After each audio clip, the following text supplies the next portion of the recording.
Item ಯಾವುದೇ ಇರಲಿ try ಮಾಡಿ ಆಚಿ ಚಿಕನ್ ಮಸಾಲಾ. ಆಚಿ ಚಿಕನ್ ಮಸಾಲಾ. ಬೆಂಗಳೂರಿನಲ್ಲಿ ಬೆಚ್ಚಿ ಬೀಳಿಸುವ ಮರ್ಡರ್ ನಡೆದು ಹೋಗಿದೆ. ಅದು ಕೂಡ ಜೋಡಿ ಕೊಲೆ ಅಂದ್ರೂ ಕೂಡ ತಪ್ಪಾಗ್ಲಿಕ್ಕಿಲ್ಲ. ಯಾರಿಂದ ಕೊಲೆ ಆಗಿರೋದು, ಯಾಕಾಗಿ ಕೊಲೆ ಆಗಿರೋದು ಅನ್ನೋದನ್ನ ಕೇಳಿಸ್ಕೊಂಡ್ರೆ ನೀವು ಒಂದು ಕ್ಷಣ ಶಾಕ್ ಆಗ್ತೀರಾ. ಕಾರಣ ಹೆತ್ತ ಮಗನೇ ತಂದೆ ತಾಯಿಯನ್ನ ಭೀಕರವಾಗಿ ಕೊಲೆ ಮಾಡಿದ್ದಾನೆ. ಜಸ್ಟ್ 4 ಲಕ್ಷ ಹಣಕ್ಕಾಗಿ ಹೆತ್ತ ಮಗನಿಂದಲೇ ತಂದೆ ತಾಯಿಯ ಭೀಕರ ಕೊಲೆ ನಡೆದು ಹೋಗಿದೆ. ವಿಜ್ಞಾನ ನಗರದ ಆದರ್ಶ್ ವಿಸ್ತಾ ಅಪಾರ್ಟ್ಮೆಂಟ್ ನಲ್ಲಿ ಆಗಿರುವ ಘಟನೆ. ತಂದೆ ನವೀನ್ ಚಂದ್ರ ಭಟ್ 60 ವರ್ಷ, ತಾಯಿ ಶ್ಯಾಮಲಾ 55 ವರ್ಷ ಕೊಲೆ ಆದವರು. ನಿವೃತ್ತ ನೇವಿ ಕ್ಯಾಪ್ಟನ್ ನವೀನ್ ಭಟ್ ಪತ್ನಿ ಡಾಕ್ಟರ್ ಅಂತೆ. ತಂದೆ ತಾಯಿಯನ್ನ ಕೊಲೆ ಮಾಡಿದ್ದಾನೆ ಮಗ ರೋಹನ್. ಹಾಗಾಗಿ ಹೇಳಿರೋದು ಯುವ ಸಮೂಹದ ಮನಸ್ಥಿತಿ ಯಾವ ಕಡೆ ಹೋಗ್ತಾ ಇದೆ ಅಂತ. ನಿನ್ನೆ ಬೆಳಿಗ್ಗೆ 7:30ಕ್ಕೆ ನೋಡಿ ಚಾಕುವಿನಿಂದ ಇರಿದು ತಂದೆ ತಾಯಿಯನ್ನ ಕೊಲೆ ಮಾಡಿದ್ದಾನೆ.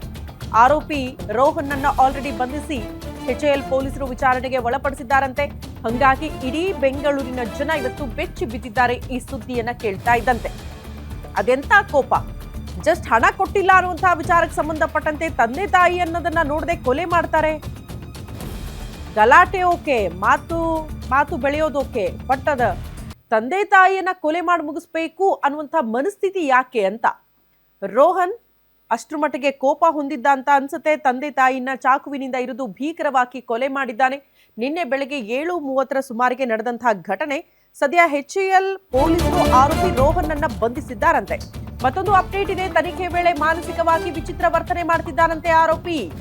ಅಮೆರಿಕಾದಲ್ಲಿ ವಿದ್ಯಾಭ್ಯಾಸ ಮಾಡಿರುವ ಆರೋಪಿ ರೋಹನ್ ಭಟ್ ಯಾವುದೇ ಕೆಲಸ ಮಾಡದೆ ಮನೆಯಲ್ಲೇ ಉಳಿದುಕೊಂಡಿದ್ದಂತೆ ಮಗ ರೋಹನ್. ನೋಡಿ, ವಿದೇಶದಲ್ಲಿ ವಿದ್ಯಾಭ್ಯಾಸ ಮಾಡಿದ್ರೂ ಕೂಡ ಇಲ್ಲಿ ಬಂದು ಕೆಲಸನೂ ಮಾಡ್ತಾ ಇಲ್ಲ, ಮನೆಯಲ್ಲಿದ್ದ ಅಂತ.